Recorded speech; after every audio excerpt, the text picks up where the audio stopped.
Bismillahirrahmanirrahim. Assalamualaikum warahmatullahi wabarakatuh. Waalaikumsalam warahmatullahi wabarakatuh. Alhamdulillahirabbil alamin wassalatu wassalamu ala asrafil anbiya'i wal mursalin sayyidina wa maulana Muhammadin wa ala alihi wa sahbihi ajma'in. Qala Allah ta'ala fil Qur'anil Karim, a'udzu billahi minasyaitonir rajim. Wadhkur fil kitabi Maryam iding tabadat min ahliha makanan sarkiya. Shadaqallahul adzim. Sama-sama kita hormati, kita muliakan imam kita, guru kita bersama Ustadz Amar. Yang saya hormati Ketua BKM beserta pengurus, yang saya takdimi orang tua kami, para alim, para ustadz, para kiai, para buya yang berhadir pada malam hari ini, Bapak Ibu jamaah Masjid Al-Muhajirin yang semoga dirahmati Allah Subhanahu wa taala. Kita bersyukur kepada Allah, alhamdulillahirabbil alamin. Allah berikan kita sehat, Allah kumpulkan kita dalam kondisi yang baik, dan Allah tetap jamin rizki kita. Maka alhamdulillahirabbil alamin, segala puji hanya milik Allah, Rabb semesta alam. Kita bersolawat, Allahumma salli ala Sayyidina Muhammad wa ala ali Sayyidina Muhammad. Assalamu alayka ya Rasulullah. Bapak Ibu yang dirahmati Allah Subhanahu wa taala, hari ini tanggal 7, 6 atau 7 Rabiul Awal, bulan Maulid, bulan kelahiran Nabi besar Muhammad sallallahu alaihi wasallam. Mudah-mudahan di bulan ini menambah kerinduan kita kepada Nabi sallallahu alaihi wasallam. Bapak Ibu yang dirahmati Allah Subhanahu wa taala, ada waktu 44 menit kurang lebih kita membahas tentang satu-satunya wanita yang namanya Allah jadikan nama surah dalam Al-Quran, yaitu surah Maryam. Tak ada wanita lain yang namanya Allah abadikan di dalam Al-Quran selain nama Maryam. Nampaknya dari jauh nih, menambah grogi saya. Bapak Ibu yang dirahmati Allah Subhanahu wa taala, kalau kita mendengar Maryam, maka dalam benak kita sudah pasti akan berkata bahwa dia adalah keluarga orang yang baik-baik, karena ayahnya Imam besar Baitul Maqdis. Ayahnya orang yang pemurah, walaupun bukan orang kaya, tetapi setiap orang yang datang ke Baitul Maqdis beribadah, sholat, dia kasih air minum. Dulu belum ada infak keliling, belum ada kotak amal. Dia kasih makanan, dia kasih roti, dia kasih kurma dengan duitnya sendiri, walaupun dia bukan orang kaya. Dan ibunya juga orang yang membantu ayah Maryam untuk merawat Baitul Maqdis, Masjidil Aqsa. Ibunya juga taat kepada Allah, bantu bersih-bersih Baitul Maqdis, dan ibunya juga membantu membagi-bagikan minuman. Jadi kalau ada orang datang sholat di Baitul Maqdis, dia kasih minuman. Dan Maryam ini dia juga mengikut ayah dan ibunya. Dia kerjaannya sholat. Maryam ini ketika lahir ayahnya sudah meninggal, lalu diasuh oleh ibunya selama 2 tahun. Ibunya meninggal, lalu diasuh oleh pamannya. Ibunya ini punya adik, adiknya menikah dengan Nabi Zakaria alaihissalam. Diasuh oleh bibi dan pamannya Nabi Zakaria alaihissalam, dibuatkan kamar di samping Baitul Maqdis khusus untuk Maryam, tak ada orang lain yang boleh masuk kecuali Nabi Zakaria dan istrinya. Maka dia kerjaannya sholat saja. Maka Maryam ini kalau disebut nama Maryam itu adalah simbol wanita yang ahli ibadah di kalangan Bani Israel. Saking hebatnya sholatnya, kakinya itu sampai bengkak-bengkak. Kaki kita sekarang bengkak juga, tapi kadang karena asam urat enggak jelas bengkaknya, bukan karena sholat itu yang kadang membuat kita jadi malas sholat. Alasan kakinya bengkak karena asam urat, jadi tak sholat. Kalau Siti Maryam saking banyaknya sholat sampai kakinya bengkak. Bapak Ibu yang dirahmati Allah Subhanahu wa taala, kisah Maryam ini Allah ceritakan di dalam Al-Quran kepada Nabi Shallallahu Alaihi Wasallam. Salah satu tujuannya adalah untuk mengokohkan hati Nabi Shallallahu Alaihi Wasallam. Nabi Muhammad itu manusia terbaik, manusia paling mulia, tapi di saat sedih itu juga merasakan kesedihan seperti kita. Maka salah satu Allah untuk menghibur hati Nabi yang sedih itu dikisahkan kisah-kisah orang-orang terdahulu. Maka ketika kisah itu disampaikan kepada Nabi, Nabi sedikit kokoh hatinya. Ternyata dulu banyak orang-orang yang ujiannya juga berat seperti ujiannya Nabi. Maka salah satunya diceritakan kisah Maryam ini dalam ayat 16 tadi, a'udzubillahi minasyaitonirrajim wadhkur fil kitabi Maryam, dan ceritakanlah kisah Maryam di dalam Al-Qur'an. Iding tabadat min ahliha makanan sarkiya, yaitu ketika ia mengasingkan diri dari keluarganya ke suatu tempat di sebelah timur.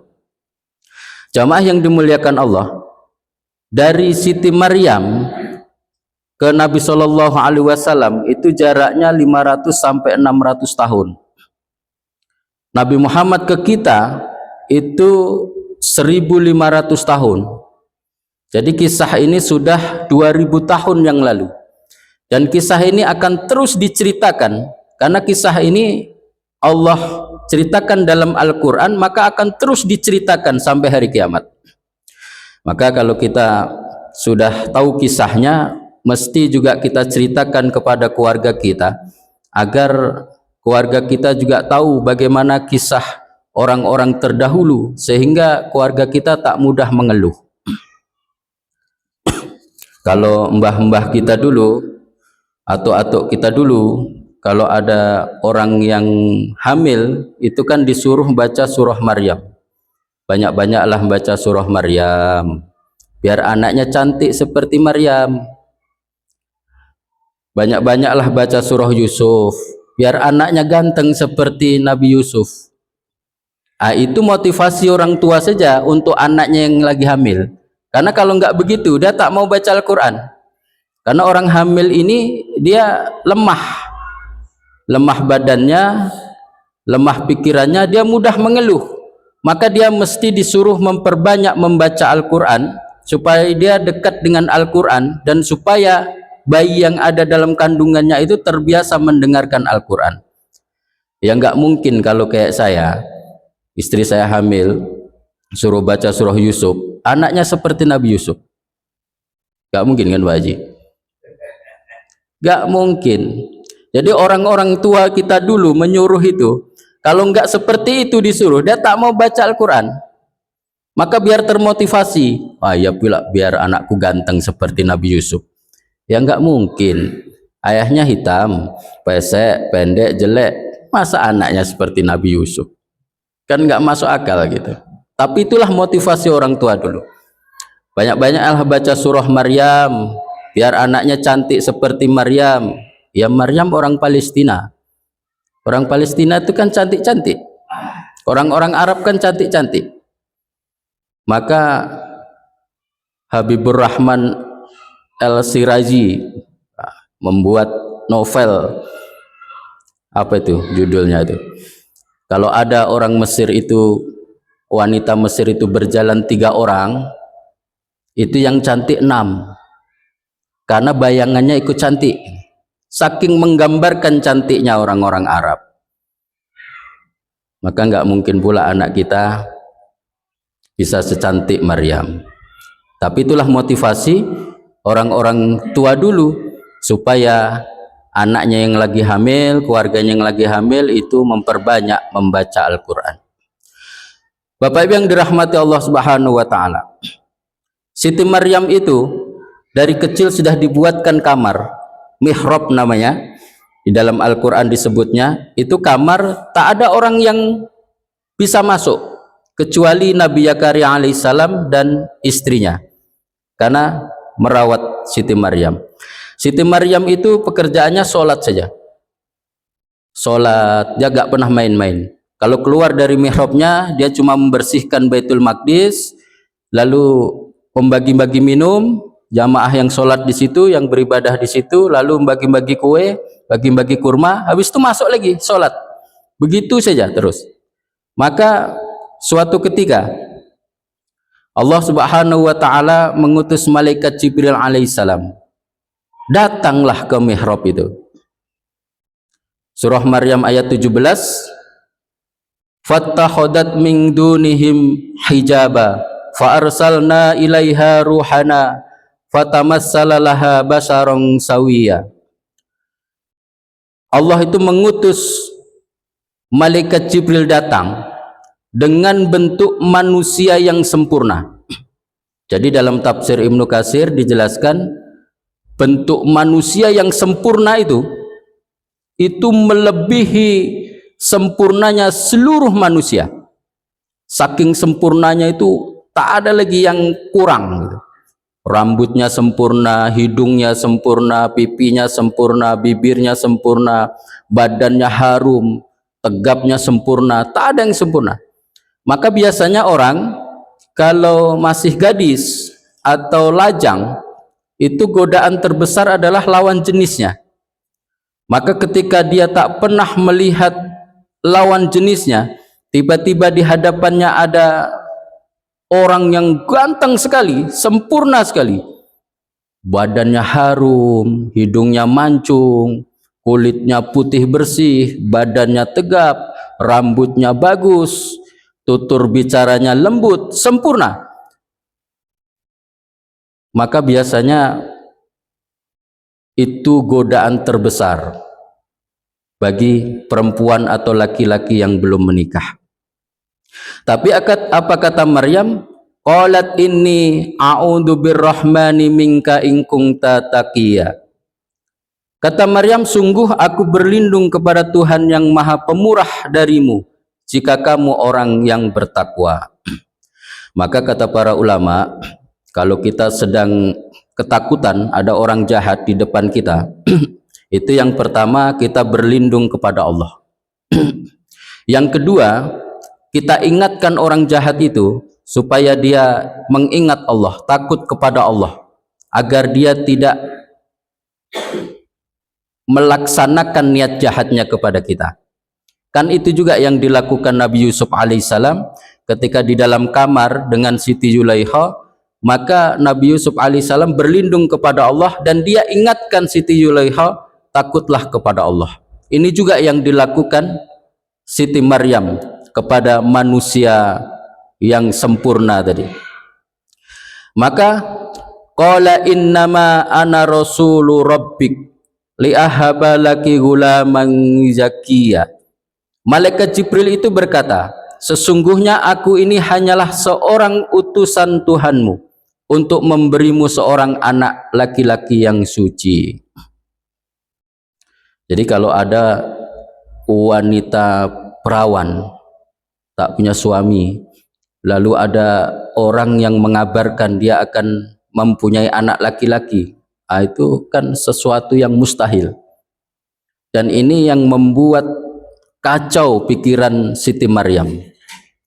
Bagaimana mungkin dirinya akan mempunyai anak laki-laki sementara dia belum menikah, dia tak punya suami.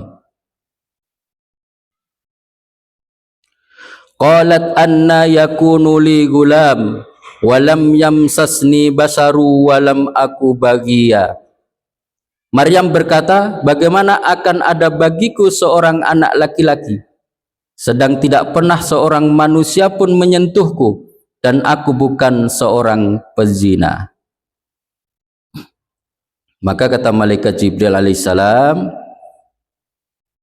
qala kadzalik qala rabbuki huwa alayya hayyin walinaj'alahu ayatan linnasi wa rahmatan minna wa kana amram maqdiya.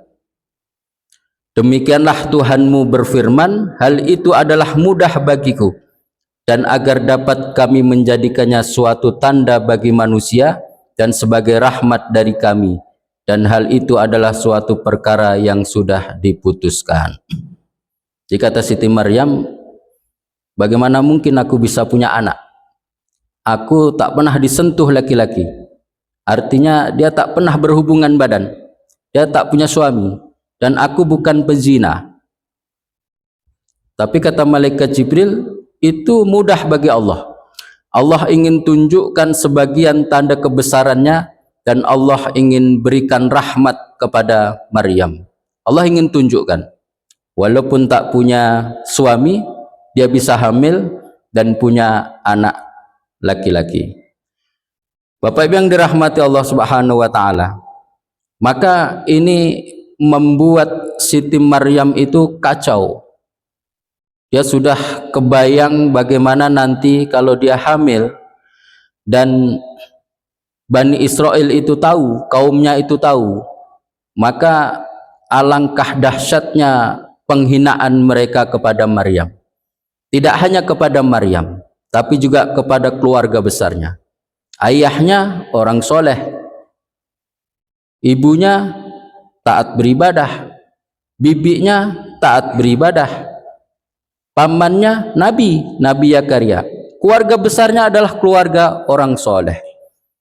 Maka saking solehnya keluarga Maryam itu, keluarga ayah Maryam itu, maka diberikan Allah Subhanahu wa taala kemuliaan. Nama keluarga ayah Maryam itu dijadikan nama surah dalam Al-Quran, Ali Imran. Tak ada nama surah yang lain yang ada nama Alinya. Surah Ibrahim ada Ibrahim saja, surah Nuh ada Nuh saja. Tapi Ali Imran, keluarga Imran itu satu-satunya. Saking hebatnya ibadah keluarga Imran itu. Maka Maryam kebayang nanti apa yang akan dikatakan kaumnya Bani Israel ketika dirinya itu hamil dan mempunyai anak laki-laki. Maka Siti Maryam membayangkan itu pun tak sanggup. Fahamalathu fangtadabat bihi makanan qasiya. Maka Maryam mengandungnya, lalu ia mengasingkan diri dengan kandungannya itu ke tempat yang jauh. Para ulama berbeda pendapat. Mengasingkan dirinya ini kemana?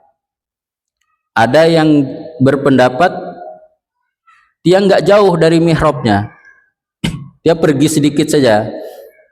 Tapi tempat itu tak diketahui oleh kaumnya. Ada yang berpendapat dia berjalan sejauh 8 mil dari Baitul Maqdis di dusun Baitul Lahm. 8 mil itu kalau 1 mil 1,6 kilometer. Kalau 8 mil berapa kilometer? Ini mau kajian atau mau hitung-hitungan Ustaz? Udah habis maghrib belum makan, diajak hitung-hitungan berat nih. Kalau 1 mil itu 1,6, 8 mil berarti 12,8 km, 13 km. Dari rumah saya ke sini itu 4 km. Berarti saya jalan dari rumah ke sini, balik lagi ke rumah, ke sini lagi. Nah, itulah perjalanan Siti Maryam mengasingkan diri. Tapi ada juga yang berpendapat jauh, lebih jauh lagi. Saking jauhnya itu sampai ke perbatasan Palestina Mesir. Di situ. Supaya tidak diketahui oleh kaumnya Bani Israel. Karena dia takut, udah kebayang apa yang akan dikatakan oleh kaumnya Bani Israel. Tetapi sebelum pergi itu, Siti Maryam itu berkata kepada bibinya, kepada istri Nabi Zakaria alaihissalam, bahwa dia hamil. Istri Nabi Zakaria alaihissalam percaya, karena dia orang yang taat beribadah kepada Allah. Suaminya Nabi Zakaria juga percaya bahwa itu adalah ketetapan Allah Subhanahu wa taala.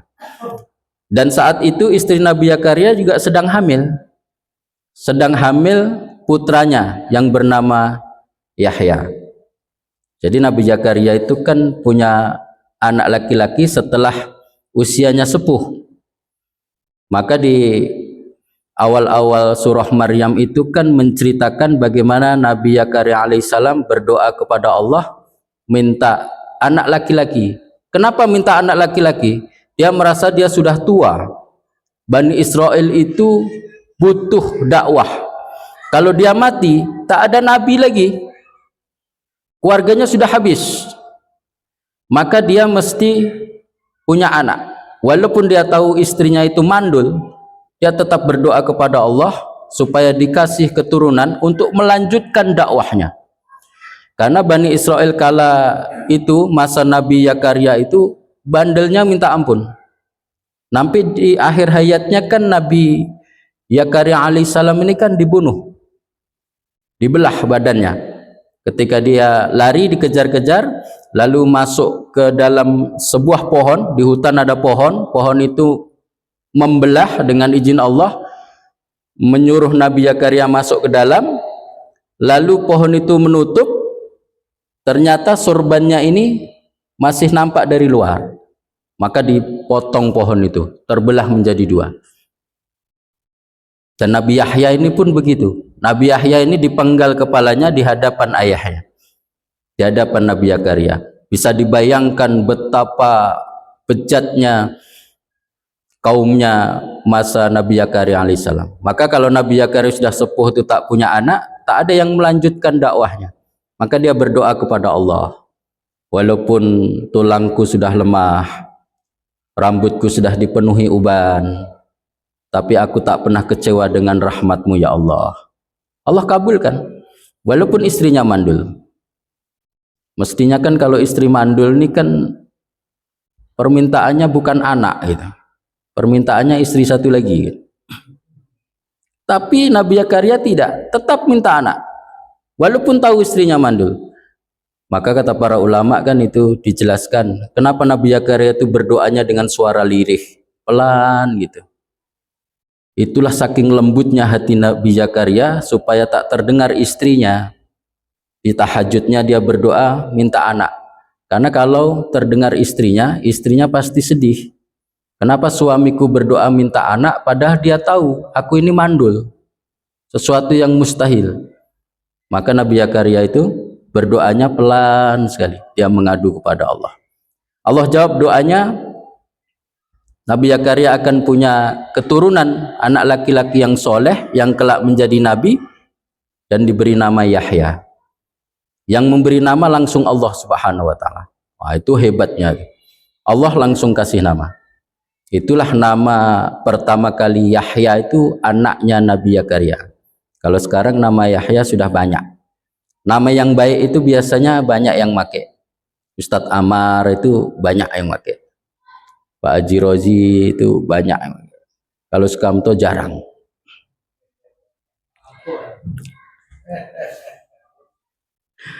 Bapak Ibu yang dirahmati Allah Subhanahu wa taala.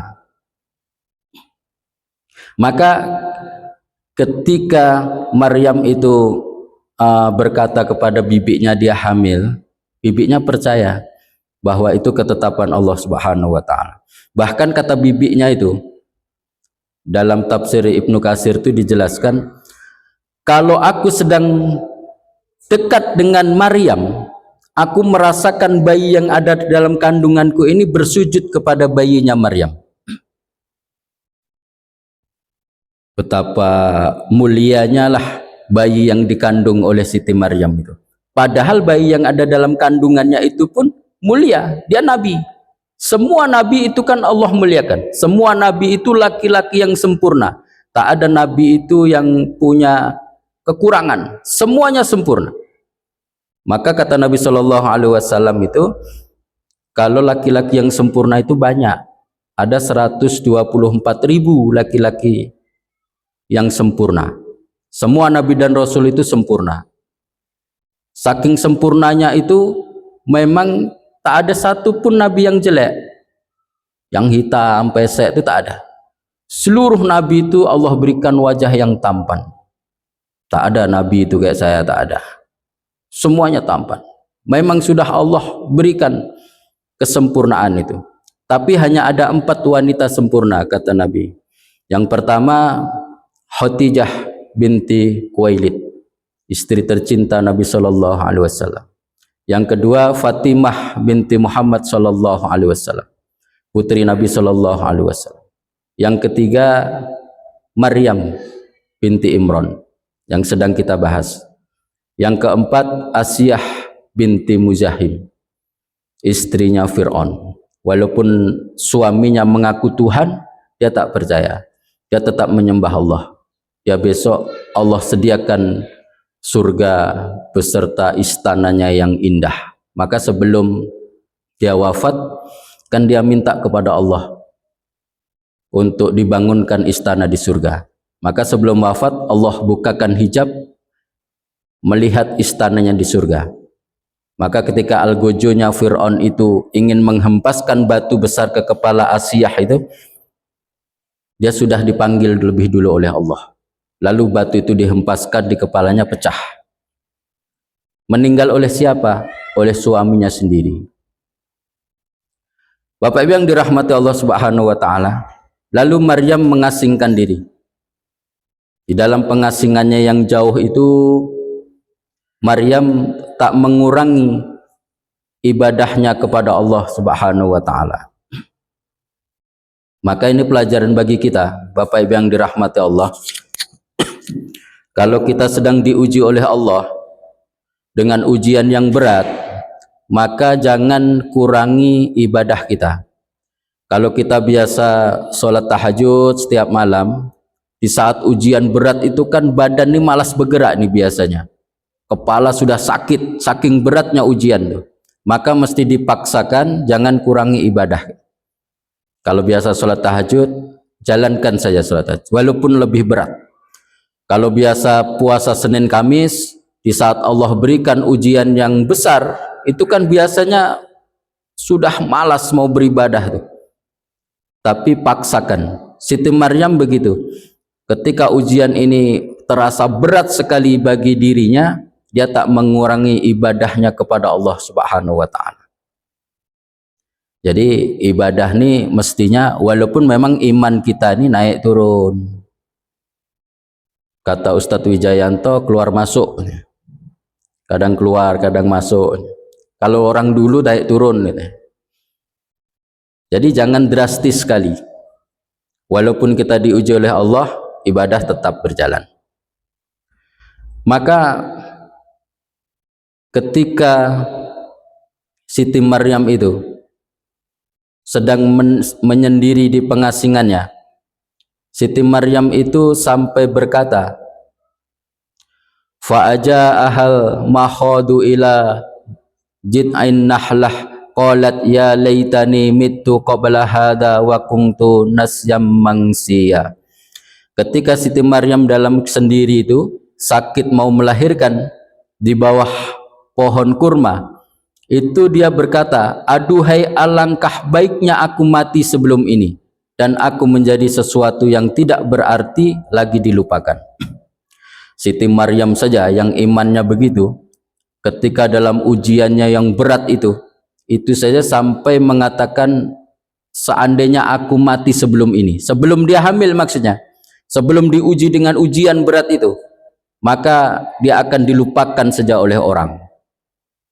Itu biasanya kata-kata itu keluar ketika kita dalam posisi yang rasa-rasanya nggak sanggup menjalani ujian dari Allah Subhanahu wa Ta'ala. Tapi ketika Siti Maryam itu berkata itu, malaikat Jibril alaihissalam datang menghibur Siti Maryam. Fanadaha min tahtiha alla tahzani qad ja'ala rabbuki tahtaki sariya. Malaikat Jibril itu datang. Jadi Siti Maryam itu dia duduk bersandar di bawah pohon kurma. Lalu malaikat Jibril datang tuh, Allah jadikan di bawah Siti Maryam tuh anak sungai yang mengalir dengan airnya yang jernih, yang indah, maka itu sebagai hiburan untuk Siti Maryam. Kalau kita di Indonesia ini melihat sungai itu sesuatu yang biasa saja, hilang keindahannya, biasa, karena kita biasa melihat sungai. Tapi kalau di Arab, di Palestina, di Arab yang gersang, jarang sekali sungai itu memang sesuatu yang sangat indah. Kalau ada sungai, anak sungai yang mengalir airnya yang jernih, itu memang suatu yang sangat indah. Maka Siti Maryam Allah hibur dengan anak sungai yang indah tadi. Di samping indah, airnya bisa untuk minum Siti Maryam. Dalam kondisi sakit, tak ada kawan, dalam pengasingan, kondisi sedih karena menjalani ujian dari Allah Subhanahu wa Ta'ala, sambil kebayang kalau kaumnya tahu apa yang dia akan ucapkan kepada dirinya, maka yang kondisi yang bercampur aduk itu Allah hibur dengan hiburan anak sungai tadi. Jadi Siti Maryam tak perlu kemana-mana lagi untuk minum. Lalu untuk makannya gimana? Untuk makannya, wa khuzzi ilaiki bijidnin nahlah tusakit alaiki rutaban janiya. Untuk makannya, malaikat Jibril itu perintahkan kepada Siti Maryam menggoyangkan pohon kurma itu saja. Kata Ibnu Abbas, pohon kurma itu sebetulnya sudah kering. Tapi ada ulama yang berpendapat pohon kurma itu memang masih hidup dan berbuah. Ada yang berpendapat lagi pohon kurma itu sudah mati. Ada yang berpendapat lagi ketika digoyangkan itu pohon kurma itu menunduk. Bukan jatuh buahnya tapi menunduk ke dekat Maryam, lalu Maryam tinggal ambil buahnya saja. Jadi kalau kita, jangankanlah wanita yang sedang hamil, wanita hamil itu kan kondisi lemah. Kita saja sekuat-kuat kita nih, kalau menggoyangkan pohon kurma, rasa-rasanya nggak akan jatuh tuh buahnya. Pohon kurma itu kan kuat kayak pohon kelapa. Goyangkan aja pohon kelapa itu, tak akan jatuh tuh kelapa mudanya. Goyangkan aja pohon sawit tuh, tak akan jatuh tuh tandan sawitnya. Kokoh sekali. Tapi ini Allah suruh goyangkan, buahnya itu berjatuhan. Jadi Bapak Ibu yang dirahmati Allah Subhanahu wa Ta'ala, kata Amr ibnu Maimun dalam tafsir Ibnu Katsir mengatakan bahwa tidak ada suatu makanan pun yang lebih baik bagi wanita sehabis melahirkan sebaik kurma. Jadi kalau ada istri kita atau anak kita atau keluarga kita yang baru melahirkan, buah kurma itu bagus. Untuk kita pun bagus.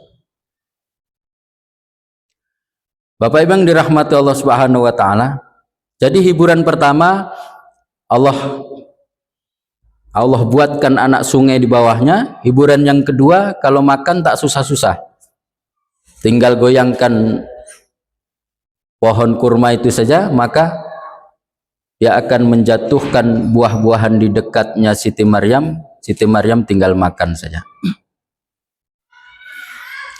Lalu ketika sudah melahirkan, Siti Maryam itu dihibur oleh malaikat Jibril alaihissalam, suruh membawa bayinya itu pergi menemui kaumnya. Siti Maryam sudah kuat nih. Yang tadinya lemah setelah melahirkan, dikuatkan oleh malaikat Jibril, dia sudah siap. Dia akan menemui kaumnya dengan menggendong bayinya dengan kondisi mental yang kuat. Apapun yang diucapkan oleh kaumnya, dia sudah siapkan mental. Jadi kalau orang sudah siap mental itu kan agak santai menghadapi. Samalah kita kalau sudah kebayang bos kita di perusahaan akan marah, kalau kita sudah siapkan mental, udah kita kuat saja. Walaupun kita diam, tapi kita lebih kuat karena udah persiapan mentalnya. Siti Maryam sudah siapkan mental. Apapun yang dia ucapkan, itu dia akan terima saja. Maka fa'atat bihi qaumaha tahmiluh qalu ya Maryamu laqad ji'ta syai'an fariya. Maryam membawa anak itu kepada kaumnya dengan menggendongnya. Kaumnya berkata, "Hai Maryam, sesungguhnya kamu telah melakukan sesuatu yang amat mungkar." Apa yang dibayangkan Maryam tadi terjadi. Perkataan kaumnya memang menuduhnya dia telah berbuat mungkar. Ya ukhta Harun, makana abuki imra'a sau'in wa makanat ummuki bagiya. Wahai saudara perempuan Harun, ayahmu sekali-kali bukanlah seorang yang jahat dan ibumu sekali-kali bukanlah seorang pezina. Jadi kaumnya itu bilang, wahai saudara perempuan Harun. Harun yang dimaksud siapa? Harun yang dimaksud adalah saudara Nabi Musa alaihissalam, Nabi Harun. Kenapa disebut ya ukhta Harun, wahai saudara perempuan Harun? Karena ada kesamaan. Biasanya kalau ada kesamaan kita sering juga menyebutnya. Misal sekarang kita ada orang kaya yang sombong, jahat, kita sering sebut memang saudara Korun. Nah, kalau ada penguasa yang jahat, zalim, sewenang-wenang, kadang kita sebut memang saudara Fir'aun. Padahal tak ada hubungannya, jaraknya pun jauh sekali, hubungan keluarga tak ada, tapi kita sering menyebutnya begitu. Jadi kata para ulama, itu ada kesamaan antara Maryam dengan Harun. Yang pertama, Harun dan Maryam ini sama-sama lembut orangnya. Nabi Harun tuh lembut, dia berbeda dengan Nabi Musa. Kalau Nabi Musa ini agak temperamen, dan dia susah menyembunyikan isi hatinya. Kalau ada unek-unek dalam hatinya, dia keluarkan saja. Kalau Nabi Harun ini lembut. Yang kedua, ibadahnya luar biasa. Sama-sama mempunyai ibadah sholat malam yang luar biasa. Maka tuduhan-tuduhan itu didengarkan saja oleh Siti Maryam. Karena sebelum Siti Maryam ini menemui kaumnya, Siti Maryam ini berpuasa. Puasanya Siti Maryam itu dia tak makan, tidak minum, tidak ngomong. Maka apapun yang dikatakan itu dia nggak ngomong, dia hanya menunjuk bayinya saja. Fa asharat ilaihi qalu kaifa nukallimu man kana fil mahdi sobiya. Maka Maryam menunjuk kepada anaknya. Mereka berkata, bagaimana kami akan berbicara dengan anak kecil yang masih dalam ayunan? Jadi bayi Nabi Isa alaihissalam itu dalam gendongan sebelumnya tidak menghadap Bani Israel. Tapi ketika Siti Maryam menunjuk bayinya itu, wajah Nabi Isa alaihissalam yang masih bayi itu langsung menghadap kepada Bani Israel. Dan dia menjawab, qala inni Abdullah ataniyal kitaba wa ja'alani nabiyya.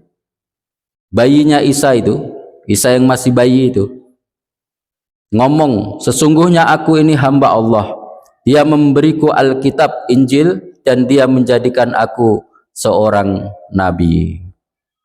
Jadi Nabi Isa itu nabi, bukan Tuhan. Wa ja'alani mubarakan ainama kuntu wa awsani bis shalah waz zakati ma dumtu hayya. Dan dia, Allah Subhanahu wa taala, menjadikan aku seorang yang diberkahi di mana saja aku berada, dan dia memerintahkan kepadaku mendirikan solat dan menunaikan zakat selama aku hidup. Wa baram biwalidati walam yaj'alni jabbarong syakiya. Dan berbakti kepada ibuku, dan dia tidak menjadikan aku seorang yang sombong lagi celaka. Jadi jawaban bayinya itu mampu membungkam kejahatan Bani Israel, dan mereka diam setelah ada jawaban ini, dan dia percaya bahwa Siti Maryam ini memang bukanlah seorang penzina. Maka Bapak Ibu yang dirahmati Allah Subhanahu wa taala, pelajaran bagi kita, kalau Allah datangkan ujian itu kepada kita, maka Allah juga akan datangkan penyelesaiannya kepada kita dengan cara Allah. Maka tugas kita menjalani saja. Kalau kita pikirkan, kadang kita nggak kuat. Kadang ujian itu datang, sekali datang banyak. Kita pikirkan tak sanggup otak kita yang kecil ini. Maka tugas kita adalah ya sudah bersabar, banyak ibadah kepada Allah, banyak berdoa kepada Allah, banyak sholat. Nanti Allah lah yang akan selesaikan. Seperti kisahnya Maryam, berat sekali. Siti Maryam seolah tak sanggup lagi menemui kaumnya, tapi ketika dia pasrah kepada Allah Subhanahu wa taala, Allah lah yang menyelesaikan masalahnya. Kan jadi selesai. Dengan bayinya ngomong. Kan bukan permintaan Siti Maryam bayi ngomong. Itu adalah kehendak Allah Subhanahu wa taala. Ingin menyelesaikan tuduhan-tuduhan Bani Israel kepada keluarga besar Siti Maryam. Yang kedua, pelajaran yang bisa kita ambil, semakin tinggi ibadah kita, semakin banyak ibadah kita, semakin tinggi keimanan ketakwaan kita, maka semakin besar pula ujiannya. Maka Siti Maryam besar ujiannya karena memang makomnya tinggi. Kalau kita nggak mungkin diuji dengan ujian sebesar Siti Maryam. Ujian kita pasti jauh di bawahnya. Tapi kadang-kadang ujian kita yang kecil itu bagi kita sudah sangat besar. Ngapalah aku diuji seperti ini? Orang lain tidak diuji, ku tengok. Sendal hilang aja kita mengeluh sama Allah. Ngapalah hilang sendalku ini? Sholat Jumat di Al-Muhajirin ini. Sendal orang tak hilang, ku tengok. Baru sendalnya hilang, dia mengeluh kepada Allah. Apalagi yang lain yang hilang. Maka kadang-kadang orang ketika diambil juga orang yang dicintai, disayangi, dia kadang menangis sambil menyalahkan Allah. Ya Allah, sebanyak-banyak ini makku pula lah yang mati. Itu yang tak boleh. Boleh kita menangis, nggak apa-apa, menangis, bersedih wajar, tapi yang tak boleh ketika kita menyalahkan Allah Subhanahu wa taala. Siti Maryam ini kan berat nih. Ujiannya berat. Mau mengadu ke ayahnya, ayahnya udah tak ada. Mengadu ke ibunya, ibunya sudah tak ada. Mengadu ke siapa lagi? Kadang kita kan gitu. Dulu kita punya ayah, punya ibu, yang bagi yang dulu masih punya ayah, itu kalau ada masalah kan kita bisa bercerita sama ayah kita. Paling tidak ada nasihat yang menguatkan hati kita. Setelah ayah kita tak ada, itu baru terasa. Dulu kalau ada masalah selalu datang ke ayah. Sedikit dihibur dengan nasihat-nasihatnya. Setelah ayah tak ada, apalagi kalau mak dah tak ada lagi, seolah tak ada tempat untuk curhat. Curhat kepada orang, kita belum tahu orang itu pandai menyimpan rahasia atau tidak. Maka pelajaran pengasingan Siti Maryam ini adalah ketika kita sedang banyak masalah, itu tutup semua medsos. Jangan komen-komen, jangan posting-posting, jangan buat status. Karena di saat seperti itu kondisi kita tak stabil. Kita komennya pun tak apa-apa gitu. Maka kalau kita komen, pastikan akal kita lagi sehat. Kalau tak sehat, tutup semuanya. tak usah komen. Apalagi buat status. Itu pasti nggak jelas nanti statusnya. Nah, yang membacanya pun yang dia nggak suka dengan kita, dia senang. Syukurlah. Nah, gitu. Kalau dia yang suka dengan kita, dia doakan kita.